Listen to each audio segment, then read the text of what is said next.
This is the Pete and Sebastian Show with Pete Corielli and Sebastian Maniscalco.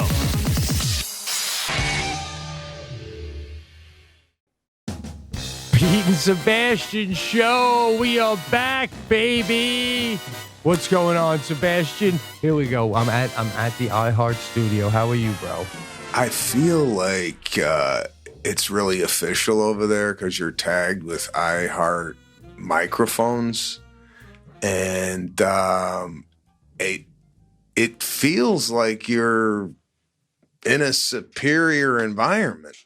I'm used to like the door behind you with Sadie's. Now it's lights. And I understand right across from you is DJ Hank. This is awkward, bro. Getting to know this mofo for the first time. Okay. Yeah. Is he like, can we see his hand or something so we could have the video viewers see that there is another person? There we go. There it is. There it is. Just a little touch. Creepy hand, bro. It is. And considering the talent level of DJ Lou, this is like, Art Garfunkel working with some new singer going, yeah, I used to work with Paul Simon, so good luck. But here we are. We're doing it. What's going on, bro? We got a lot to get into. Well, let's jump into it. I say that every week, and I literally have nothing. I really do. I have a list. How are you?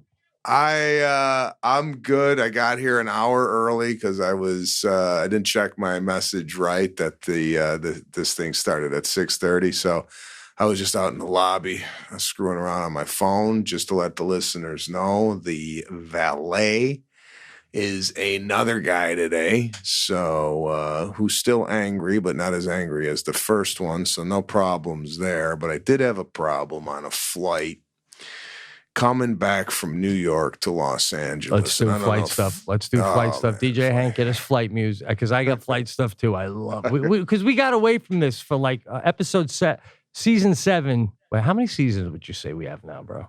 This is show I think is 6 months older than Sadie. So, all right, so that's we're 6 seasons in. This is fantastic. What a body of work. What a body of work. I mean, and I got to tell you, like a wife that you just adore. Every single time I hang out with you, dude, I have a ball. But it's pretty fantastic to do this once a week with you guys, and now DJ Hank becoming part of the family. So 4 and 5, we went heavy with airplane stories, which people love. Shied away from it season 6, so I'm excited that we're both getting back onto some of these, man.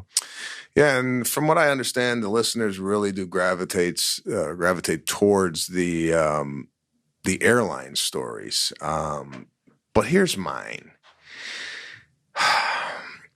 As you well know, I get aisle seats every time, and anytime someone gets on the plane and they have to sit next to me in the window seat, I do, which I think is a courteous move.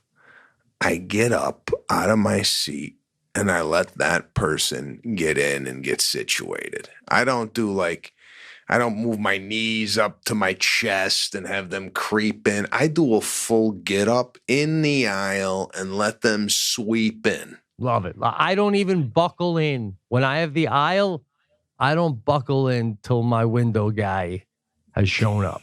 Because I do the pop-up too, right there with you. I'm totally into that move. So this guy goes, no, you don't have to get up. I go, don't worry about it. I'm getting up. Older gentleman. Well, you're in first class too, so you're saying it's a wider aisle, so you really don't have to get up. So it's a bigger gesture when you do get up. When you do have to get up. It's a wider aisle. We're not flying Emirates. So I get a better night's sleep on an Emirates flight than my own home.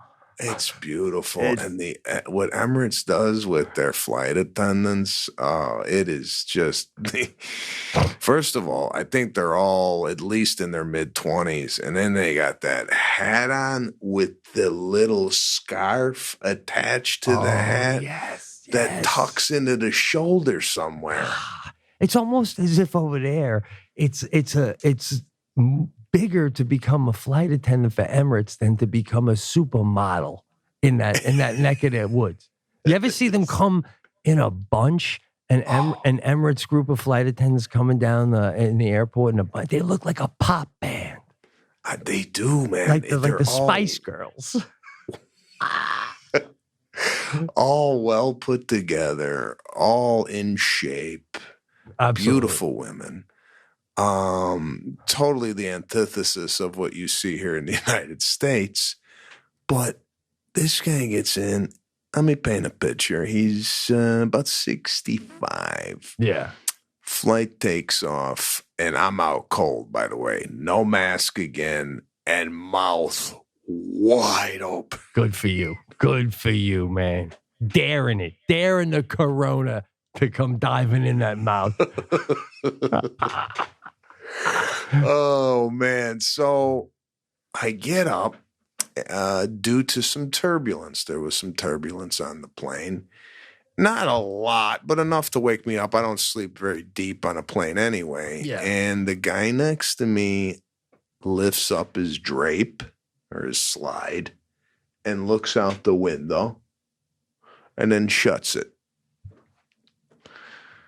So in my head, I go, this guy's going to look out the window every time the plane makes a move, right? I knew it right then and there. This is what was going to go on. Oh, it's the turbulence. Let me look out the window, get a look-see on what might be going on. But I tell you what, you never heard this story. What? 61 times. Come he on. opened the drape. I counted. Bro, the only thing more bizarre than him doing that is the fact that you fucking counted. I wanted to see. That's insane. 61 times. And this ain't like every time this thing opened up, because the whole plane's dark, because no psychotics got their window open at this hour, right? Yeah. This guy opens it. It's like Jesus coming on the plane. You know, the light is... It burn your retina right out of your head. So I'm like halfway through at 30, I was going to tap the guy and go, excuse me, what are you looking for, man? Like every time the plane made like a little thing, he huh? Yeah. And then he shut it. Like if the plane or the wing cracked in half, right? What are you going to do? Well, I can attest when I have turbulence, and I open the window, if it's sunny out, I feel more comfortable because my eyes, I'm like, how can we crash? It's sunny. So, and I know that doesn't make any sense, but I feel like that might be what's going through this guy's mind. But don't you also think you might be dealing with like a nervous tic, like maybe like a Tourette sort of a situation here? Well, if he had Tourette's, and as you all know, I have misophonia, which is, you crack open a bag of chips or a Diet Coke on the plane. Right. I'm honed in on that. That's right. The littlest things bother me. So every time this drape goes up, 17. Oh, shit, bro. You got a disease. He's got a disease. Whose disease matters more? This is fascinating, right? My disease don't bother nobody, though. Yeah, but he's like obsessive compulsive. He needs to open this and close this every time something moves. In his eyes, that's only bothering you because you got a disease that's allowing you to let it bother you. That's not on him. He could go, guy, get over your disease. You could be like, guy, if you get over your fucking disease, then we'll all be good right here. But if he did stop that, by the way, with your disease, do your ears then just find something else to bother them? Yeah. Oh, I mean, if there's something else on the plane that is a consistent noise, I will find it. But like it will find me, actually. But if you're laying in bed on a vacation or even at home and and a bird is chirping consistently, does that bother you because it's consistent noise, or is it only certain, like only irritating noises? I would say that my disease picks up noises that might be unfamiliar to the environment. Like a bird chirping is a everyday noise that you would hear, so it doesn't set me off. A drape going up 61 times with light beaming through the plane? Yeah. Not normal. That would bother me too, though. That's beyond your disease. That borders on turning to the guy and going, "Guy, make a call." Right? I mean, just keep the shit. It's human behavior, man. It's fascinating, right? What's right? What's wrong? It's really fascinating. But here's the kicker. This guy got out of his seat to go to the bathroom, ended up hanging out in front of the plane talking with one of the flight attendants for a good half an hour. I don't like this. Now, move. during that time, you're waiting. What? You're waiting. Right? What, to let him in? You're waiting for this sack of shit to come back. You know you got to get up again at some fucking point. So when is this sack of meat going to fucking come back and let me get back to my shit? Right? Until that happens, I know there's going to be an interruption in my mini living room at any given fucking moment. Right? Yeah, I feel like I can't get anything out. I can't put the table No, up. you can. You're waiting. You're in limbo. You're in complete limbo.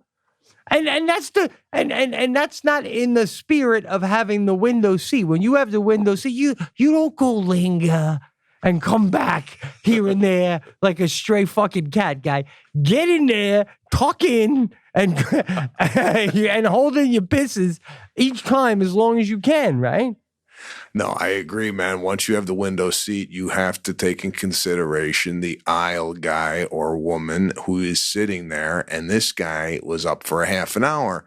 But not only was he not coming back, I'm sitting there going, the plane is rocking every once in a while, hit a bump and whatnot. And all of a sudden, this guy not checking no drape.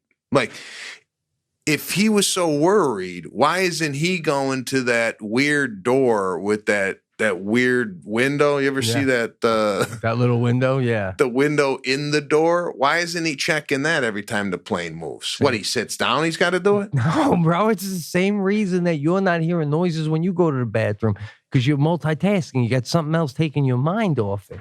Bro, all I'm hearing is a guy with a disease making fun of another guy with a disease.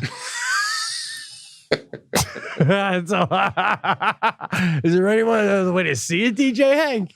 I mean, bro, it's like you're literally pulling into the handicap spot, making fun of a guy walking in a wheelchair up to the.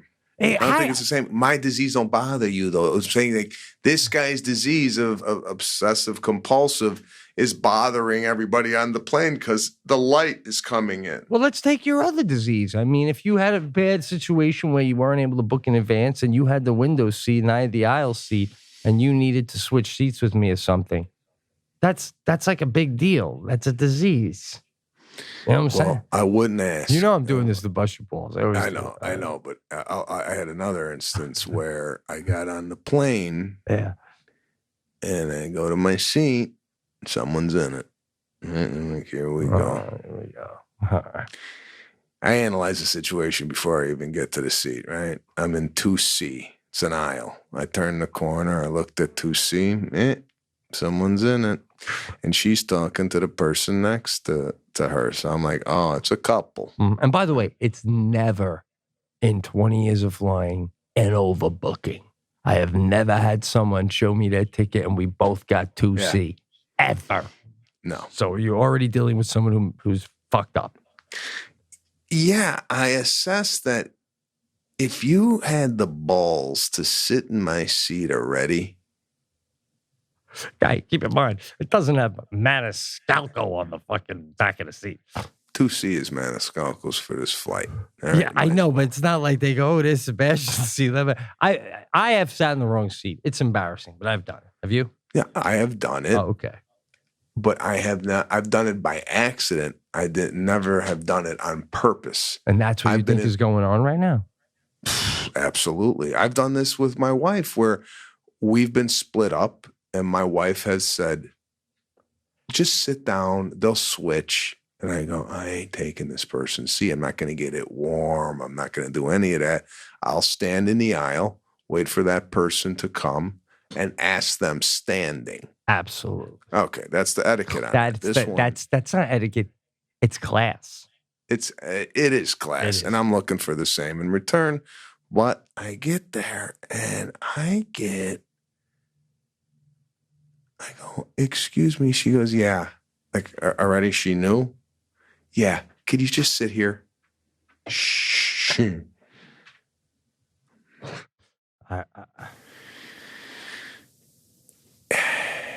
Now, I'm on the phone with my sister as I'm boarding.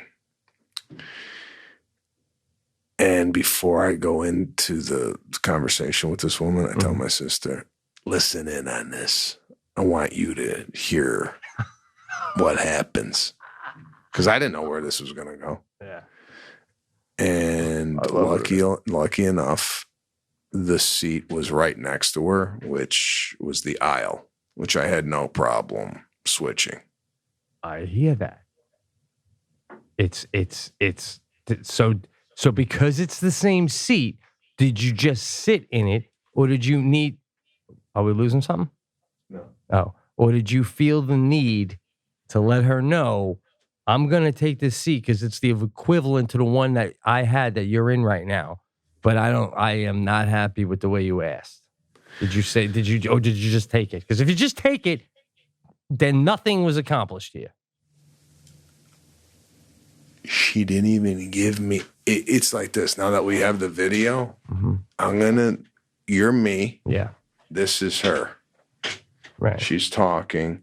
I come. She goes, yeah, could you just sit there and switch? So anyway, I was just saying that, so it was like, I couldn't even respond to that because she jumped back into the. Okay. In the moment, but me and you are wired the same way. That's why this show is top 100 and going down to number one faster than you can imagine. Because people think like a DJ Hank fucking. But what'd he do? He giggled as if I don't know what was that giggle. Was that giggle as if I'm wrong? Or? I was trying to be like, yeah, it is. Yeah, we are. Yeah, it is, guy. I'm trying to back you up. It's continually going down. But having said that, my point is, how are you going this whole flight without? Are you not stewing? Are you not like saying to yourself, I can't get off this plane without letting this lady know it ain't cool the way she asked me to? Like, it's a petty thing because it's the same exact seat, but it's still, it don't matter. You don't treat me like that, lady. I'm getting stewed. I hear what you're saying. Getting stewed, guy. But my disease kicked in on this one. Oh, because once you piss me off, I'm honed in on your behavior the whole flight. Okay. This was the woman. No, she's overweight. I'm just painting a picture. And she's eating potato chips. I'm sorry, but this is no way to eat potato chips, especially if you're a woman. What do you mean? Overweight? If you're overweight, you shouldn't. You should only eat potato chips in your own home.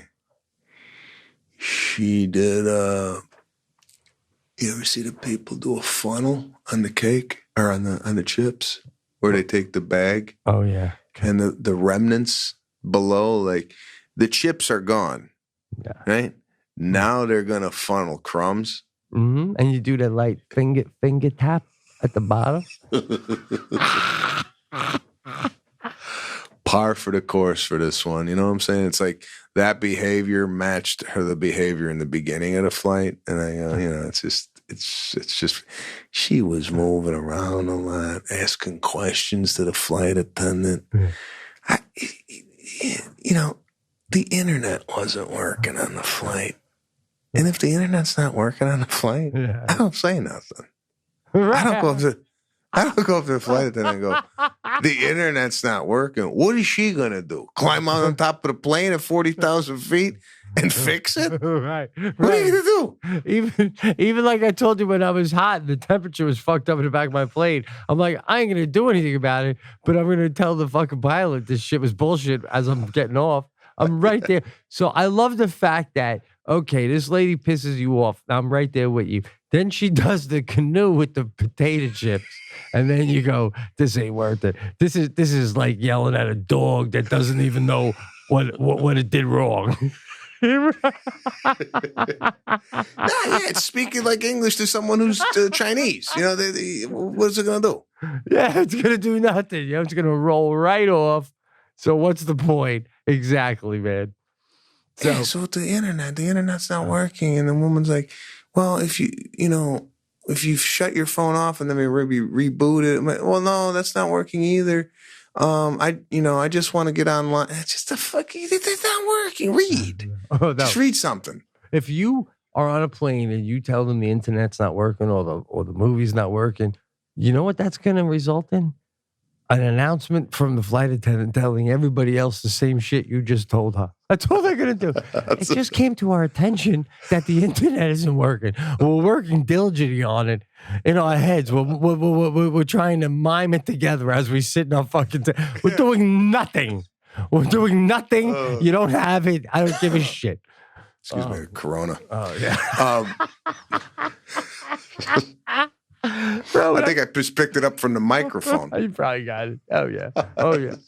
I was at the JFK Air Tram when I flew in 2 days ago back to work, and I'm waiting for to catch the train to get to my car, and there's a guy next to me, and he's in one of these new high-tech masks that have, like, little things on the side that, like, you can, like, twist and a front funnel. And I'm standing right next to him, and I remember that Jackie gave me a little piece of coffee cake that she made from home, and I'm like, ooh, I'll eat that now while I'm waiting for the train. I am 3 feet away from a guy in a Darth Vader mask, and I'm eating a fucking cupcake. And I'm like, one of us is a dummy right now. I don't know who it is yet. It's either you or me. And if I'm wearing the mask, and a guy next to me starts eating a coffee cake, aren't you going, fuck this? Right? What the fuck? Well, it's a commitment. It's a commitment to wear that mask. A long term, right? Well, I was on a flight, and a whole family got on with the masks, right? Yeah. The father, the wife, and the 2 kids, a boy and a girl, about 8 and 10 years old. The whole family got on a mask, and about halfway through the flight, I stand up to go and get something out of the overhead. I look to my left. Everybody's got the mask off.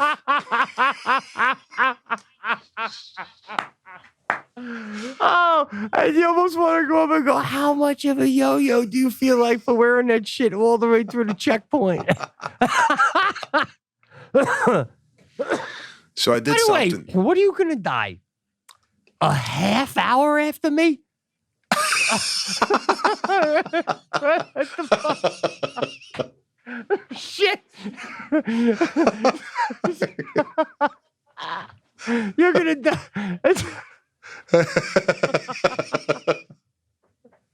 Oh man. So I did something for the cast. Yeah. I got up to go to the bathroom. I pulled the flight attendant aside. I said, listen, is the airline telling you guys anything about masks or anything about this disease or this virus? And she goes, no. They just said, wash your hands. They're not passing out hot towels anymore. They're not doing, I guess they're not doing like water, open water down the aisle. No, sometimes they have open water. They're not doing any of that. But the pilot and the flight attendants have not been instructed to do anything in regards to masks or gloves. Love it. So reference our last cast, my mind will change when I get on the plane and the flight attendant's walking around in a hazmat suit. Then I'm going to go, okay, something was said. Yeah, that's the tipping point. That's the tipping point. So what do you got? What happened on your flight? Going through, as I always do, security. You get to the point where you got to give them your license, and then you take your phone, which we both have electronic tickets, and you put it on the thing, and it beeps, and then they give you your license back, right? Flying back right on the show, I got to be going on 9 months straight now. The tour had ended. I was doing, and I'm just keep going home. So every Monday morning, it's like clockwork. I'm seeing the same security TSA guys, right? So I go up there. The TSA guy I don't know, and I give him my license. I do my phone. It beeps. I even do this. It's such an early flight Monday morning that I always have my baseball hat on because I don't comb my hair. I take it off even though it's a nightmare. Nice move. Just so they don't have to do to take Classic. your hat off. Right? Just it's off. Boom. I'm stripped. I'm practically naked. I grow to put my hand up to take my license back. It's been a little bit longer than most people take to look at my license. He's doing the up and down like there's a Muhammad somewhere in my name. You know what I'm saying? That's not an edit, DJ Hank. That's factual. All right? I'm like, what is with this overly looking up and down? So at one point when I put my hand up and he didn't give, I did the finger snap. I went like that. Like, give it to me. And as I was doing that, he went to give it to me, and I snapped at the same moment he went to give it to me, and he pulled it back because he didn't like the snap. And he goes to me, don't tell me when to give it back. And I go, well, guy, I mean, you've been staring at me. Come on, let's go. There's a line. And then he gave it back to me. Don't you like my move, though? My move is like just teetering on aggressive. Guy, well, come on, let's go. There's a line. What do you say to any of that except give me my fucking license back, right?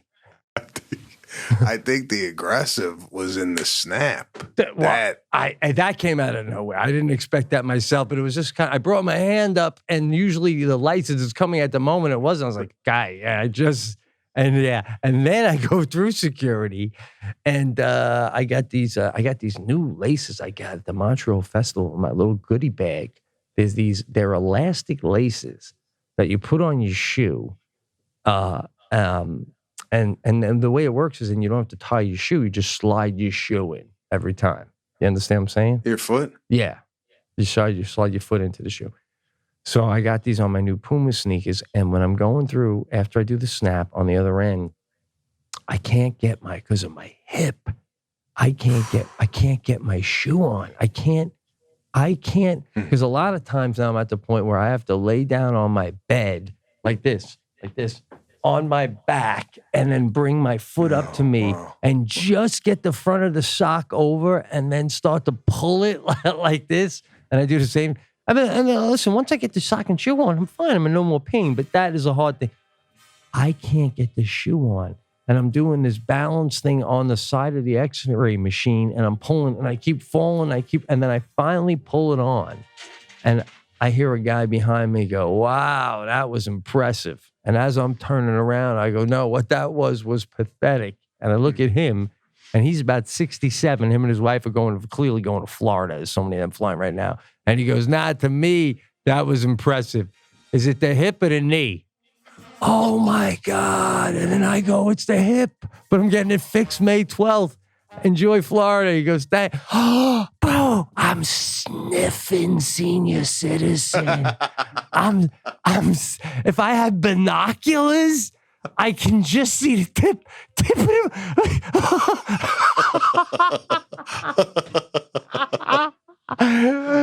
Not really. But all that happened. But I'm not really feeling that way. But what the fuck? I got to get this shit fixed. Oh, man. When you got senior citizens chiming in on your injuries, man. But like knowing why I'm doing what I'm doing, like to, oh, yeah, he's got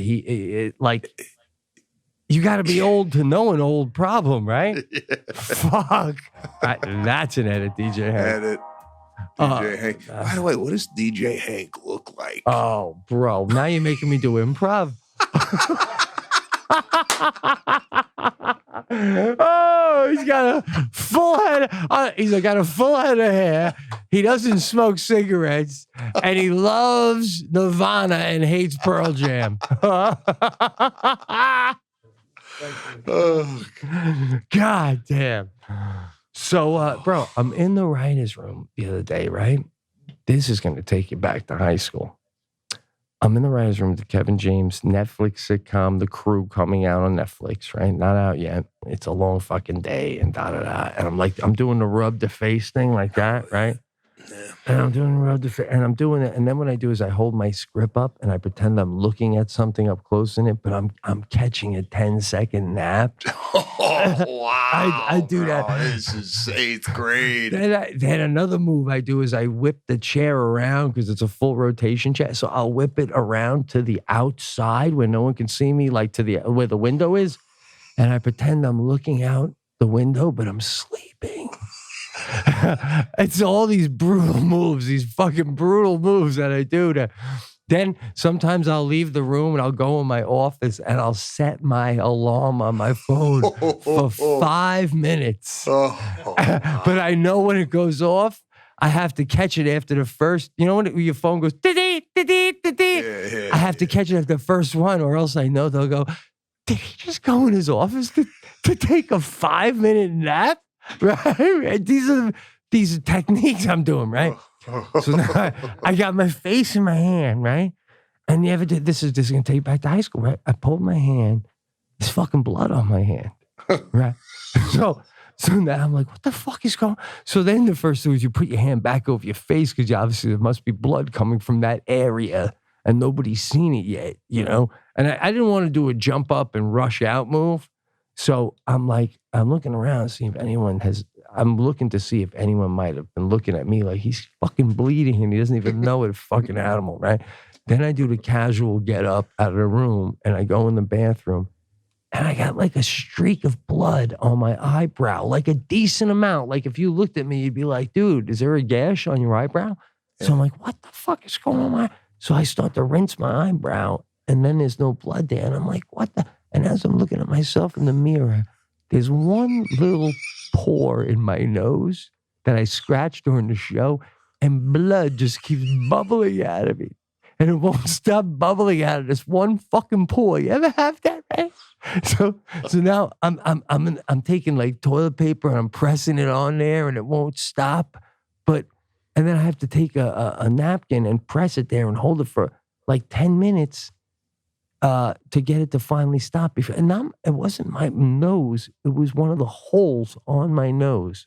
It had a cut that I must have picked.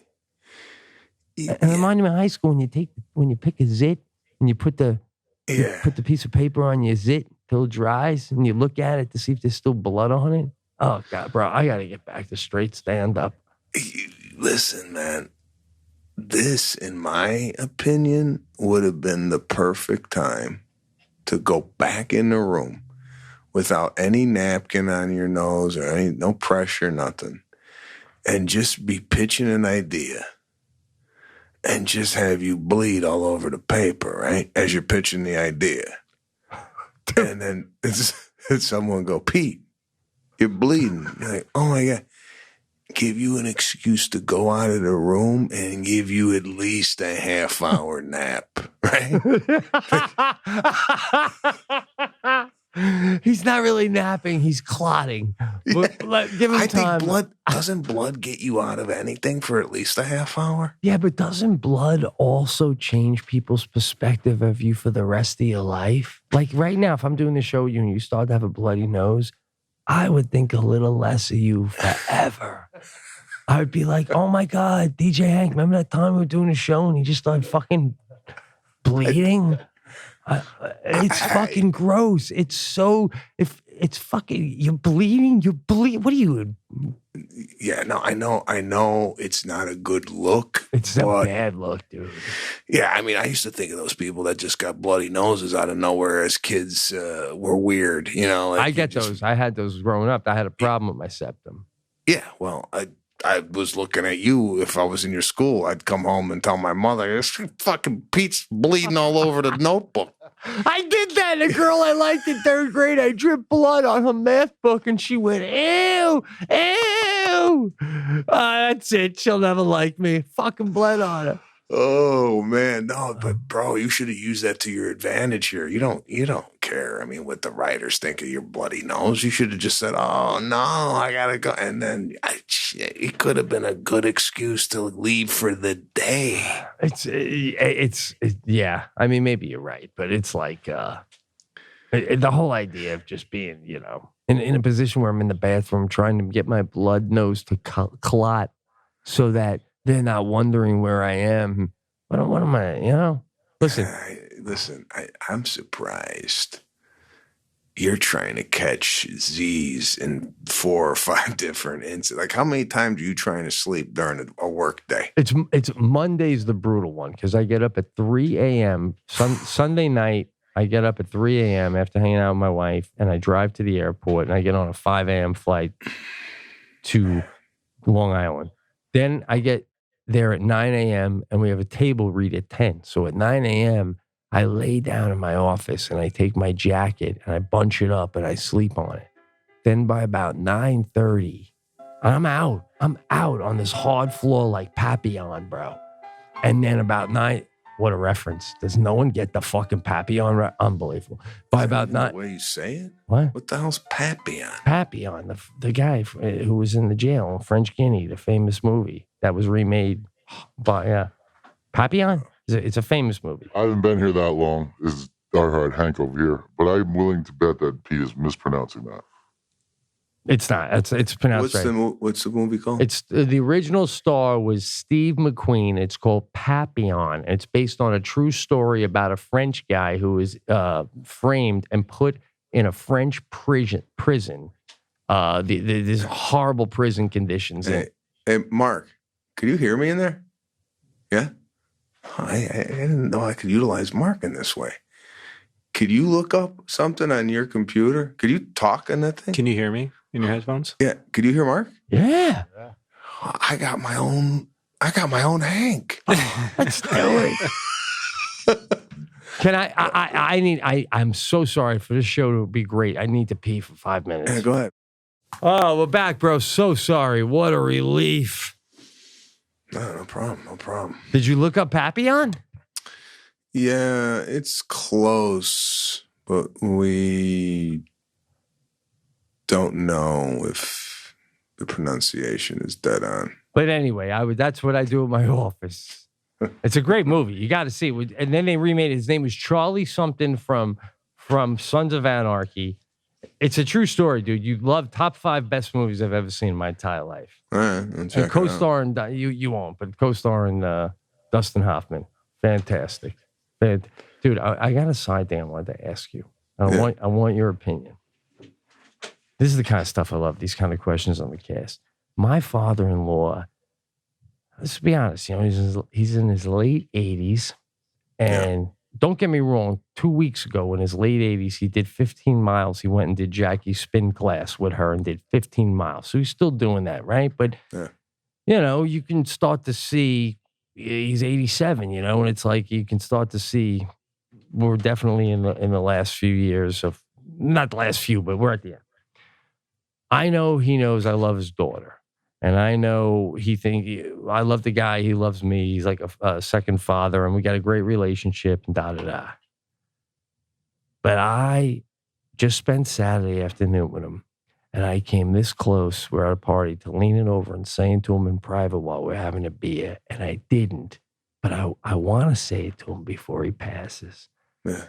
I wanted to lean over and say, with all the traveling I do, and the shows you've been to and the things I've done, I just want you to know that I have never, ever cheated on your daughter. I have never even flirted with another woman or gave another woman the impression that I might want to be with her in the entire time I have been with the daughter that you have. And he would probably go, maybe, it's nothing I think about. And I would go, yeah, it is. What'd you take?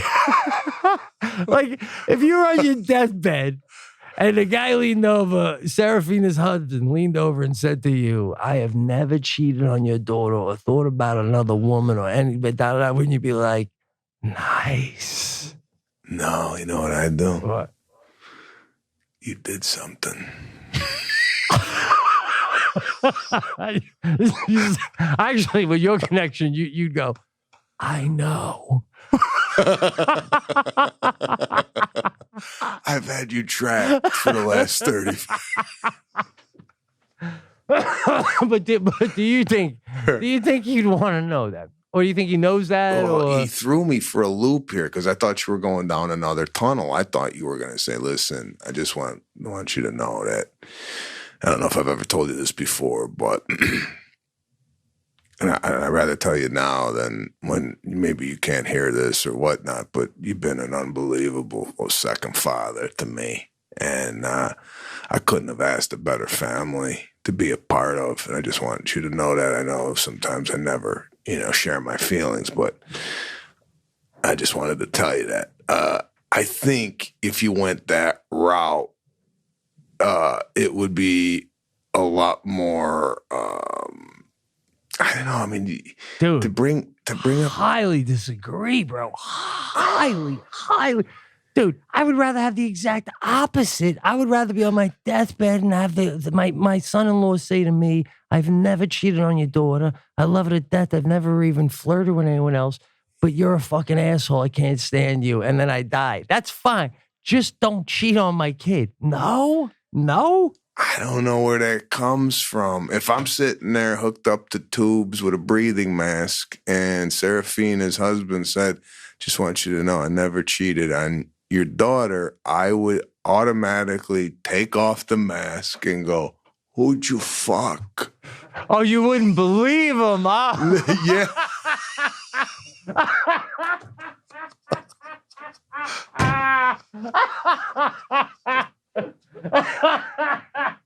Oh, shit. Oh, shit. That's hilarious. That is hilarious. So what stopped you from doing this? And will you do this in the future? By the way, that was a completely real laugh. I think that's hilarious. What stopped me was the fact that I just felt like it might have been coming out of left field to him and that he wouldn't know how to react to it. Yeah. So what made me stop was I thought, which I haven't yet, I was like, let me run this by you on the cast. And then also let me run it by Jackie.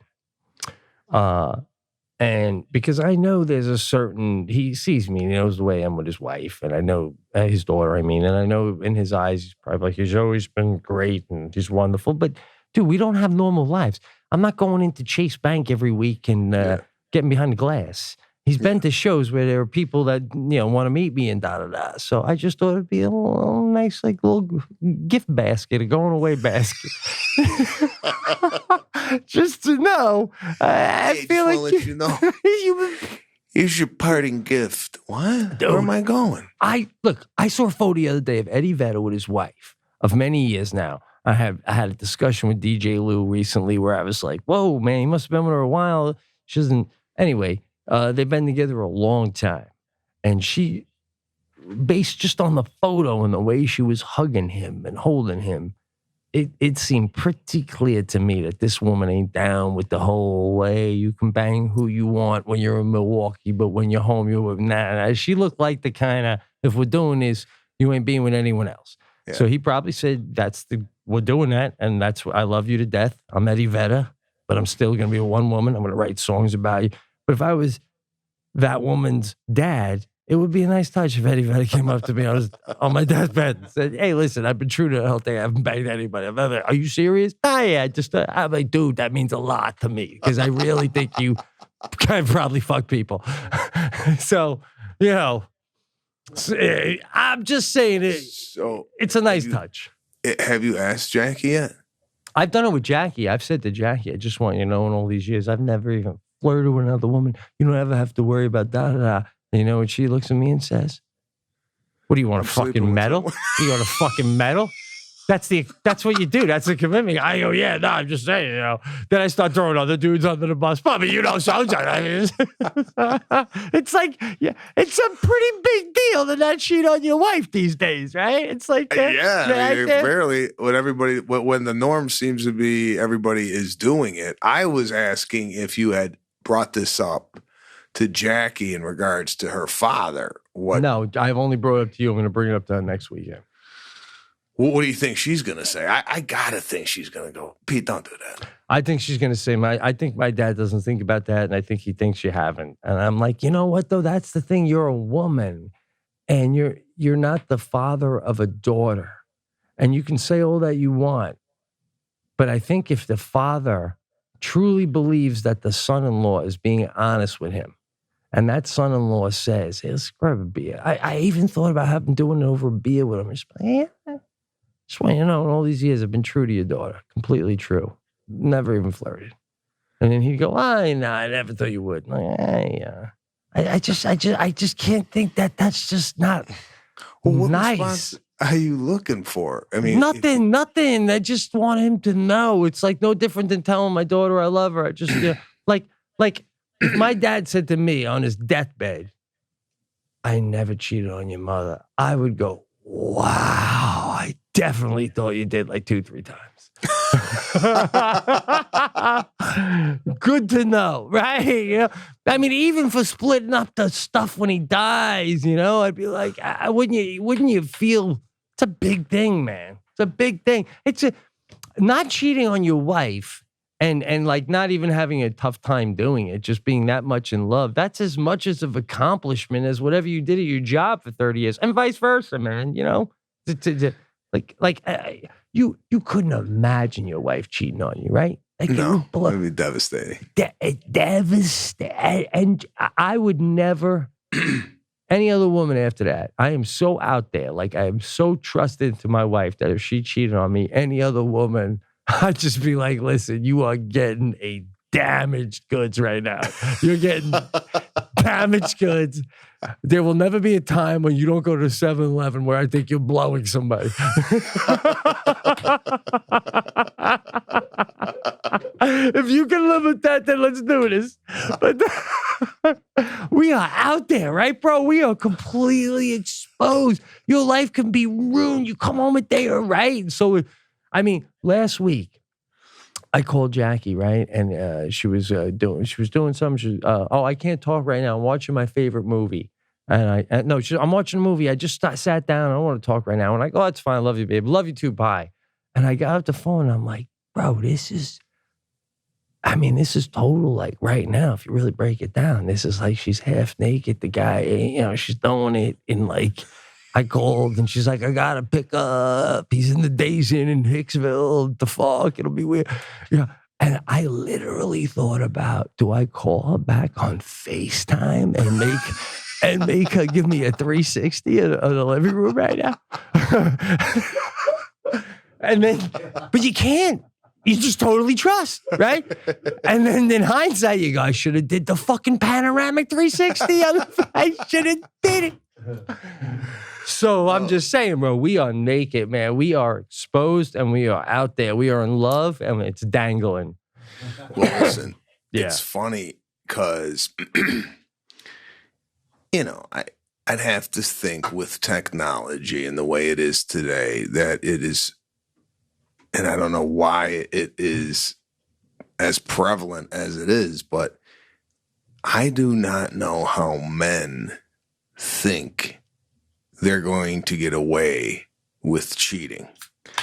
Say back in the 70s, there was no way to find out where you were. It was, you literally left the house and no one could find you. Yeah, no. Right? Yeah. There was a story about 2-3 months ago I read that a guy was having an affair. And the wife found out because his Apple Watch was connected on an app with her Apple Watch because they used to work out together and used to keep track of the calories burned. She's at home and she happens to look at her workout app and her husband's heartbeat is up to 172. He's not there, right? And it was like 3:00 in the morning. So he ain't working out. This guy's having sex with his Apple Watch. on, and his wife at home saw that his heart rate had increased. Holy shit. And that's how he got caught. So it's like, with the technology out there, like the guy didn't even, he didn't even put the two and two together that might even happen. So how in the hell are you going to go around town cheating, even if you wanted to? It's virtually impossible. I've often told my wife this. I said, first of all, I stink at lying. Yeah. And I can't, it's written all over me. I come home and my wife doesn't like when I have Chipotle because it's got rice and it's not high in sodium and whatnot.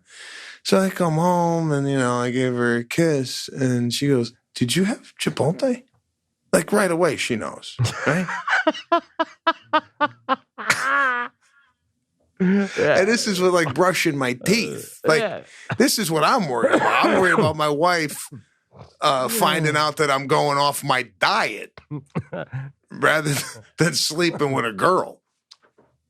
But there's also though, when you cheat, and again, let's make it pretty clear. We're not cheating because we might get caught. It's just not in our MO. We pick women and we're in. We're all in. We're on the table and we're all in. But back in those 70s, I'm hearing you. You go and you sleep with some woman in Milwaukee at some conference. Maybe even give her a fake name, some shit. Who knows, right? But you're like, all right, that's done. That happened. But don't you always have the fear that you'll be mowing your lawn and your kids are playing out in the front. They're doing wiffle ball. And some fucking blonde lady starts doing a 15-mile an hour drive down the road. You're like, oh my God, is that the fucking lady from Milwaukee? Oh, fuck. Kids, go inside. Yeah, like, I don't want that shit hanging over me, man. And like, even I do this. Have you ever done this move? I look at Jackie on the couch. I'll do this like, I'd say like once every 5-6 months, twice a year. And as we get older, she's even more disgusted by it, but I still do it.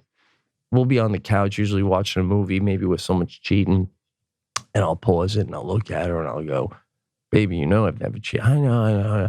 I just want you to know, if you cheated on me, I go, even if you made out with a guy once when I was on the road, then everything, even if that happened 15 years ago, you made out with a guy once at a New Year's Eve party when I was on the road. Everything up till now, it's fake. It's fucking not real. It's tainted. It's all fake. It's fucking, you can live with it and you can pretend this has been real, but the past 15 years is shit if you did that. And she'll go, I know I didn't. I'll go, hey guys, as long as you know. Because if you did, you can think this is real, but it's not. It's all been nothing. It's been nothing. It's been puff and mirror. Bro, that's intense, right? But it. Oh man, yeah, I don't know. If you were the wife, though, would that make you in that moment go, "Fine, Jerry, I fucking blew him behind the shed"?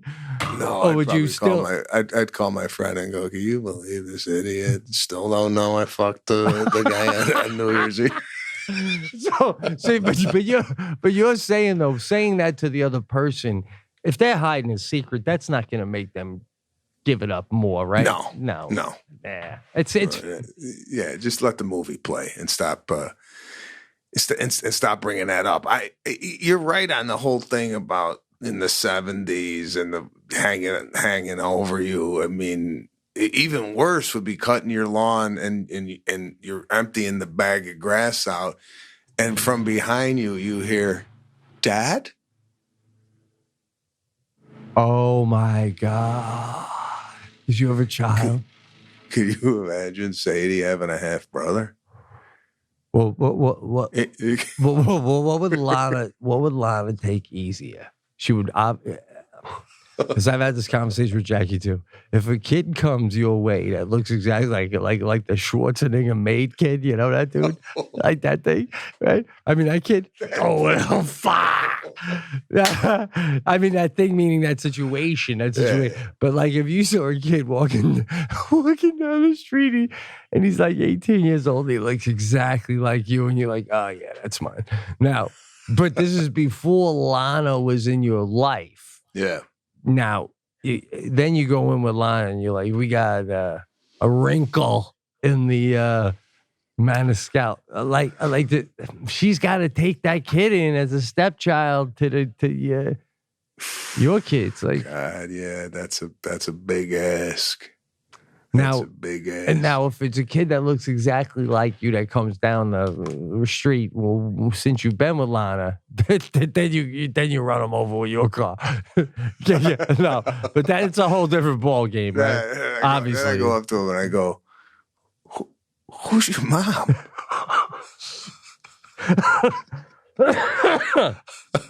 I'm your father, but I don't recognize the other half. That'd be tough. That would be tough, man. So, anyway, I don't know what tangent. I think it's safe to say that the Corielli Maniscalco household is cheat free. Yeah. That's how we roll. When you can, anyone out there, and again, this show is a show, but it's also, as you say, a lifestyle. A lifestyle. And Absolutely. we're telling the listeners, guys, when you get married, man, just try to be the best husband you can possibly be. Stay loyal, right? Loyalty. And if you can, and if you can't, this is my thing, right? Like I've had these conversations. I'll be honest with you. I've had these conversations with my wife. I'm like, we got to do it. If we don't do it, that's where problems start to happen. Are we getting to? What's this turn into like Dr. Oz right now? I don't know. Is this Love Line? I don't know. I that's my fault.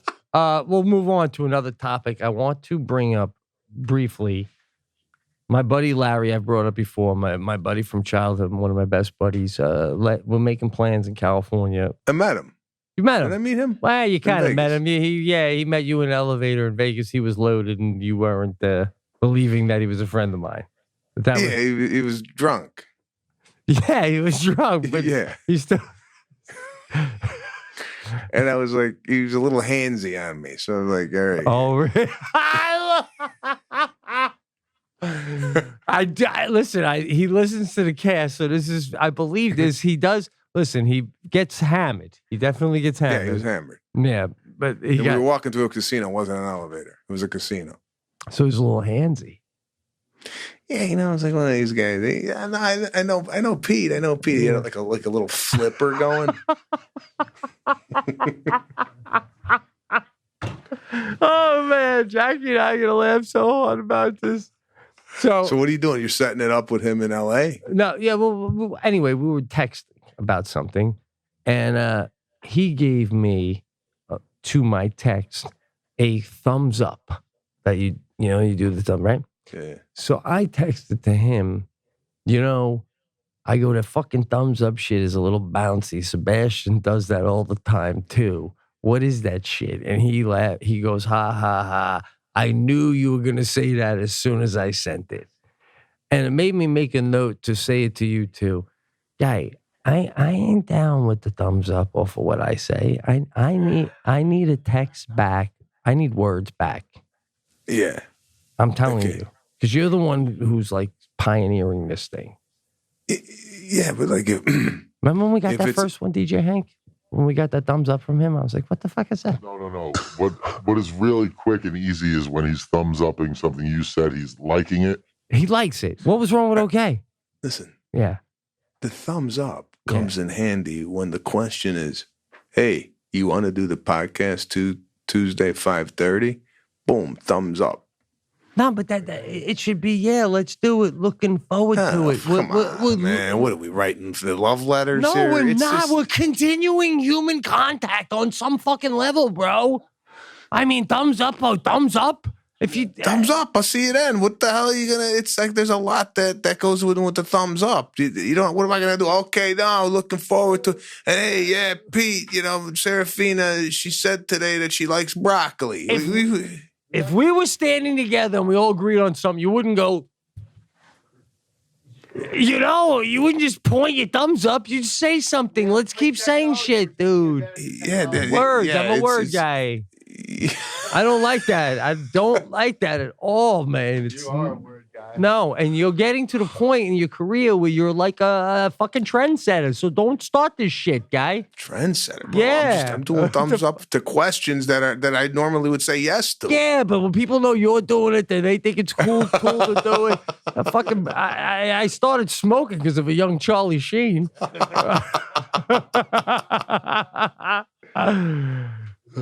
the way, I have to read this to the listeners. I don't know how much longer the show is going to last, but as you know, no, I mean tonight. Yeah. I tell you, bro, I have so much fucking fun every goddamn time I do this.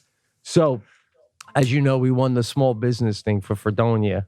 Yeah. $500,000. Yeah, $500,000. $500,000 to butter up the whole town. It's going to pay for the gutters. But yes, that is what it is. And they've come to town. The woman, the host, has come to town recently, and Jackie and her friend were jogging at the time, and the woman stopped, and they all took a photo. Everyone's very excited. This Friday is actually a big rally. Ty Pennington himself is coming to town Friday night. Ty Pennington. He's going to be at the gazebo. There's going to be music and popcorn and all sorts of good shit. But I came home. It's freezing, isn't it? That's indoors. The groundhog didn't see its shadow, so that's a good thing. It's thawing out, but yeah, it hasn't been a bad winter. But I come home to this letter, and I'll try and keep briefly. But I had asked we have an army, bro. We literally I'm surprised that one of the political candidates hasn't come to us, although. That's not totally true, bro. You know, I got that whole Trump thing we talked about in the cast. That's right. Which I didn't. We don't get political on this show. I just lost him. Wait. I lost it. I just lost Sebastian. Oh, okay. I guess my phone died, bro.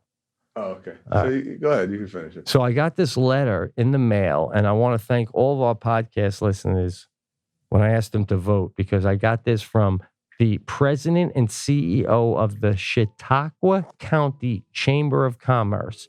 And this letter was sent to me, as I was told, based completely on me asking our army of listeners to vote for Fredonia. Dear Mr. Corielli, it was generous support. It was your generous support and the help of you getting voters that brought the small business revolution to Fredonia. This process has been extraordinary for the community, bringing together people from throughout the country, the county, and Western New York and places far away. Your contribution and what you did to drive votes with your radio show for Fredonia has been an amazing journey. The outpouring of support you have generated has been terrific. And we look forward to working with you in the future.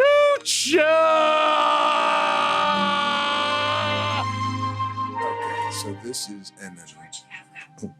this is an endorsement right here, right now, that the Pete and Sebastian show was responsible for a town getting $500,000. 100%. Okay. If that isn't a call to all the brands out there to advertise on our show, I don't know what more you need.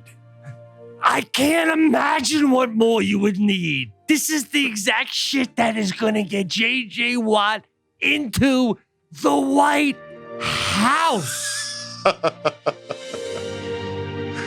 Oh, the power of media. And I got to tell you, the power of the Pete and Sebastian show. You are correct. We do have an army out there that is mighty and loud-spoken. And we have to thank the listeners for putting Fredonia on the map with this one. Absolutely. I did write a letter back to this guy and go, listen, I really do appreciate the letter, but how about swinging about $50K our way so we can get DJ Lou?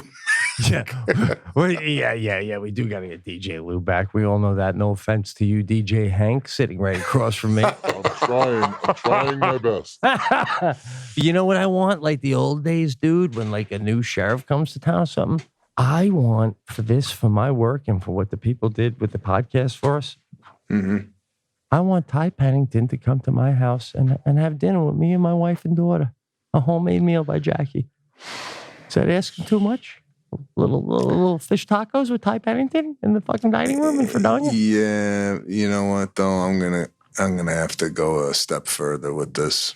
Sleepover. I was thinking that too. I didn't want to be too aggressive. No, I'm thinking the Ty Pennington. You just that ain't even an option. What are you talking? Can we get? That's why. Can we get your street, Corey Alley Avenue? Bro, I'd be lying if I didn't say I had dreams about that. Not the temple. I'm on a, as you know, I'm on a cross street. I don't want to be greedy. I'm not looking for the main road, just the side one that's called Risley Avenue. If we can rename it Pete Corielli Drive.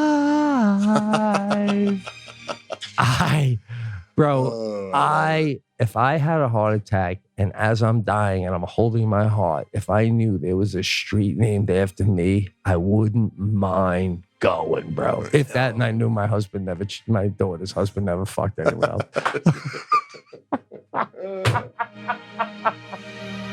Oh man.